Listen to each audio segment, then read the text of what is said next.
Welcome to the Mindful Return podcast. I'm Kelly Tuttle, a retired neurology nurse practitioner and brain injury survivor. Together, we'll explore practical tools and real stories to help you rebuild focus, confidence, and a meaningful life after a brain injury. Good morning and welcome to the Mindful Return. I'm so glad that you're back. Today, in this episode, I'm going to talk about binocular vision dysfunction and behavioral optometrists. So 4 years into my recovery, it was recommended that I see a behavioral optometrist, and the only one at the time that was available was in Detroit, Michigan. At the time, I was living in Sacramento, California. And the last thing I wanted to do was fly in the middle of the winter to Detroit, Michigan to see this specialist. But I'm really glad that I did because it's where I got my diagnosis of binocular vision dysfunction. And I learned about my sound sensitivity and how to use noise canceling headphones to help provide an external filter tool to apply a filter for noise, which my brain was at the time not capable of doing. So early in my recovery, my balance was off. It felt like I was being pulled to the right. And I spent a lot of time when walking, just watching the ground to keep myself from losing my balance. I had headaches and I didn't realize that they were being worsened with me tilting my head to the right to correct my vision. And I also had poor computer tolerance. I could only handle looking at the screen for about 20 minutes, and then I needed to take an eye break. I had no idea at the time that those symptoms plus many more were caused by this binocular vision dysfunction. So a behavioral optometrist is also known as a neuro-optometrist. A behavioral optometrist is different than a regular optometrist and an ophthalmologist because they specialize in seeing how well your eyes work together to create a clear picture for your brain to interpret. You can learn more about specialists for brain injury in my book, After the Crash: How to Keep Your Job, Stay in School, and Live Life After a Brain Injury. You can find my book on my website or at any of your favorite places to purchase a book.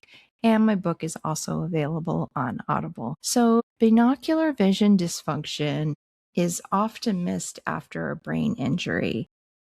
The vision specialists of Michigan estimate that half of the people with ongoing symptoms after a brain injury may be affected by binocular vision dysfunction. Some of the symptoms of binocular vision dysfunction are headaches, migraines, dizziness, nausea, tilting of the head towards one shoulder, anxiety, light sensitivity, blurred vision, double vision, neck pain, difficulty with balance and coordination, difficulty with reading. Often you'll find yourself closing one eye to read, and poor concentration. If you see a behavioral optometrist and are going to be screened for binocular vision dysfunction, expect the appointment to last for 2 to 4 hours. And it's an extensive exam. How the behavioral optometrists treat the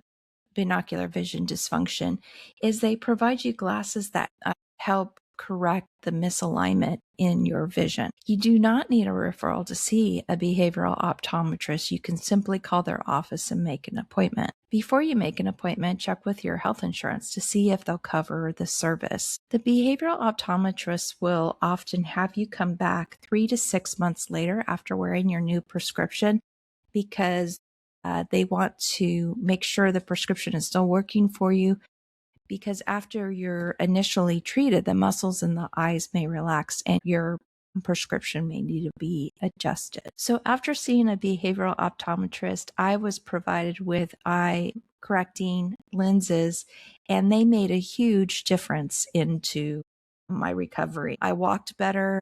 My balance was better.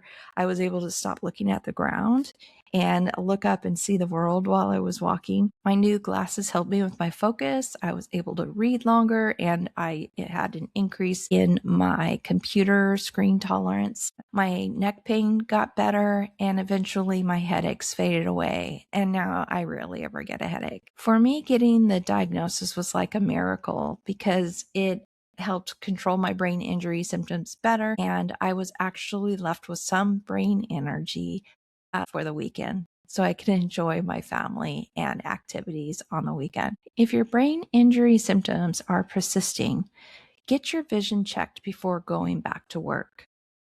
You can find a behavioral optometrist near you checking the Neuro-Optometric Rehabilitation Association website for more information. So I wanted to talk about binocular vision dysfunction because I don't think it's well known that it's something that can happen after a brain injury. And it can, if untreated, it can make getting better hard. When my binocular vision dysfunction, like I said, was treated, it just made a huge difference. And so that was why it was important for me to speak about it in my book and also to share it on my Substack and on my podcast so that other brain injury survivors who are still having symptoms of vision issues, not tolerating light, not tolerating screen time, difficulty with reading, feeling anxious, persistent neck pain, you can consider consulting a behavioral optometrist and see if this is an issue for you and get treated so that you can get better and get stronger. Thank you for joining me today. Take care. You've been listening to the Mindful Return podcast with me, Kelly Tuttle. Subscribe wherever you listen and head to kellytuttle.org for brain injury recovery tools, free resources, and inspiration to help you return to work with confidence and hope.